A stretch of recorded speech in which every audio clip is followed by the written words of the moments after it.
ভয়, রহস্য আর মৃত্যু, এই তিনটি শব্দই যদি একটি দ্বীপের পরিচয় হয় তাহলে আপনি কি সেখানে যেতে চাইবেন?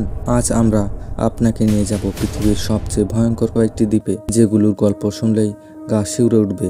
নর্থ সেন্টিনেল দ্বীপ, ভারত। এই দ্বীপে মানুষ বাঁচে, কিন্তু বাইরের কোনো মানুষের বেঁচে ফেরার ইতিহাস খুবই কম। নর্থ সেন্টিনেল দ্বীপ আন্দামান দ্বীপপুঞ্জের অংশ। এখানকার সেন্টিনেলিজ উপজাতি বহির্বিশ্বকে একদমই গ্রহণ করে না। তারা এতটাই হিংস্র যে যারা তাদের দ্বীপে পা রাখে তাদের তীর বল্লম দিয়ে হত্যা করা হয়। 2018 সালে একজন খ্রিস্টান মিশনারি জন অ্যালান চাও গোপনে দ্বীপে প্রবেশ করেন, কিন্তু তার লাশ আর কখনোই উদ্ধার করা যায়নি। সাইলা দে কোয়েমাদা গান্দে, স্নেক আইল্যান্ড, ব্রাজিল। এই দ্বীপে এক পা রাখার মানেই নিজের মৃত্যু নিশ্চিত করা, কারণ এখানে প্রতি বর্গমিটারে প্রায় 5টি বিষধর সাপ বাস করে। বিশ্বের সবচেয়ে বিষাক্ত সাপ গোল্ডেন ল্যান্সেট ভিপার এখানে বাস করে। ব্রাজিল সরকার দ্বীপটিকে অত্যন্ত বিপজ্জনক ঘোষণা দিয়ে সেখানে সাধারণ মানুষের প্রবেশ নিষেধ করেন।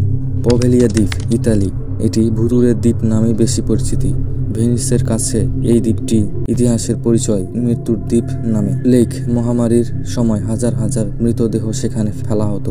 পরে এখানে একটি মানসিক হাসপাতাল গড়ে তোলা হয়, যেখানে রোগীদের উপর ভয়ঙ্কর নির্যাতন চালানো হয়। অনেক মানুষ বিশ্বাস করে এখনও এখানে আত্মারা ঘুরে বেড়ায়। অনেকে বলে দ্বীপে গেলে অদ্ভুত আওয়াজ শোনা যায়, এমনকি ছায়ামূর্তিও দেখা যায়। রামরি দ্বীপ, মায়ানমার।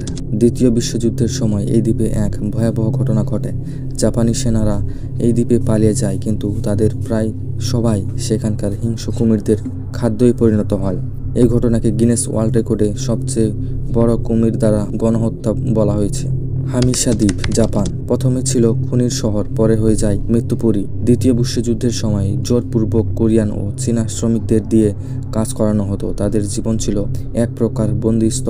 খনির গ্যাস বিস্ফোরণের বহু মানুষ মারা যায়। আজ এটি একেবারে পরিত্যক্ত, ধ্বংসস্তূপে ভরা দ্বীপ, একটি ভূতের শহর। এই দ্বীপগুলো আজও আমাদের মনে করিয়ে দেয় যে প্রকৃতি আর ইতিহাস কতটা ভয়ানক হতে পারে। আপনি কি এমন কোনো দ্বীপে যেতে চান যেখানে প্রবেশ মানেই মৃত্যু?